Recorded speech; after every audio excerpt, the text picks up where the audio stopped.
साथीहरू हजुरहरूको खाना पाक्यो त? मेरो त खाना रेडी भइसक्यो है।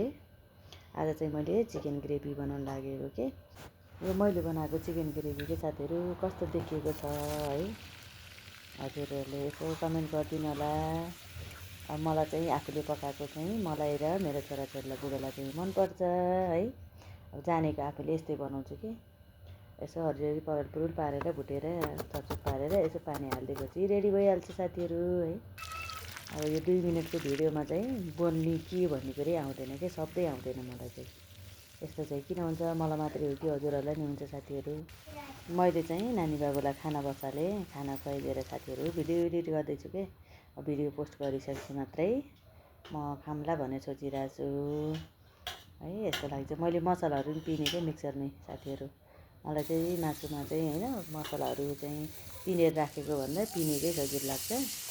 अनि यतिखेर पिन्दाखेरि अलिक स्वाद पनि आए जस्तो लाग्छ नि। म पिनेरै राख्छु क्या मासुहरूमा चाहिँ। मसला टमाटर पिनेर मैले फुटपाट पारेँ, पराल सुरुल पारेँ क्या साथीहरू। यता लतर पुतुर पारेर पराल सुरुल पारिहालेँ होइन। यसो भुटेर यतिको देखियो साथीहरू। कुरा गर्दा गर्दै मेरो भिडियो पनि बन्यो, भोइस रेकर्ड पनि सिधियो साथीहरू होइन। भिडियो चाहिँ कस्तो बन्यो हजुरहरूले लाइक कमेन्ट सेयर गरिदिनु होला, माया गरिदिनु होला। गुड नाइट साथीहरू, मिठो मिठो पकाएर खानु होला। मेरो चाहिँ नानी बाबुले दाल खाँदिनँ भने साथीहरू मैले चाहिँ प्लेटिङ यसरी गरेँ हेर्नु त। अब डेकोरेसन गरेर अलिक सजावट गर्न आउँदैन क्या, सादा सिम्पल होइन यत्तिकै गरिदिएँ।